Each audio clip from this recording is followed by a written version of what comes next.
የመቄዶንያ የአረጋውያንና የሕሙማን መርጃ ማዕከል ቀደምት አገልጋይ የነበረውና በተቋሙና በተጎብኚዎች ዘንድ ተወዳጅ ነበር።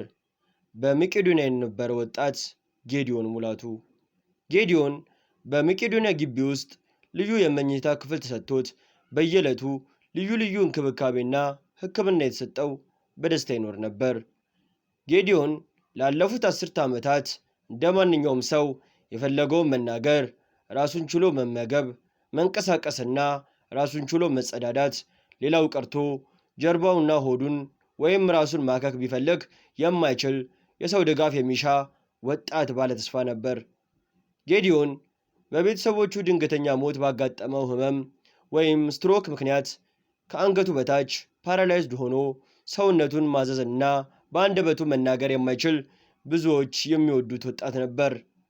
ጌዲ እናትና አባቱ ከሰው ጉዳት በፊት ስለሞቱ አክስቱ የተንከባከበችው ጎላ ሚካኤል በሚገኘው ጠባብ ቤት ውስጥ ለብዙ ዓመታት የአልጋ ቁራኛ ሆኖ በድርጅቱ ሲረዳና ሲታገዝ ቆይቷል።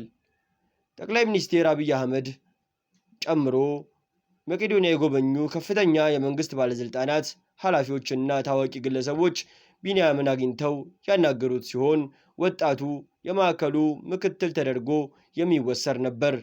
በተለያዩ ትላልቅ ሆስፒታሎች የልብ ሕክምና ሲደረግለት የነበረ ሲሆን በጥቁር አንበሳ ስፔሻላይዝድ ሆስፒታል ድንገተኛ ሕክምና ክፍል ተኝቶ ልዩ ክትትል የተደረገለት በዛሬው ዕለት ሚያዝያ 4 ቀን 2017 ዓ.ም ረፋድ 5 ሰዓት በሕክምና ላይ ያለ በ37 ዓመቱ ከዚህ ዓለም በሞት ተለይቷል።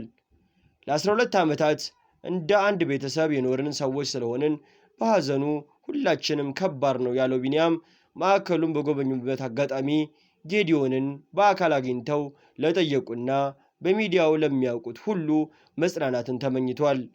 ሕይወቱም ለማትረፍ የጥቁር አንበሳ ስፔሻላይዝድ ሆስፒታል ስፔሻሊስት ሐኪሞችና የጤና ባለሙያዎች ከፍተኛ ርብርብ አድርገው የነበረ ቢሆንም ሕይወቱን ማትረፍ ሳይቻል ቀርቷል። የጌዲዮን ሥርዓተ ቀብር በነገው ዕለት በአያት ጸበል መድኃኔ ዓለም እንደሚፈጸም ከማዕከሉ ያገኘነው መረጃ ያመለክታል።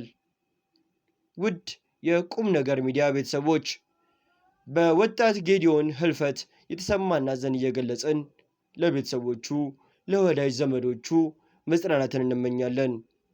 ሰላም ለሀገራችን። ቸር ዋሉ።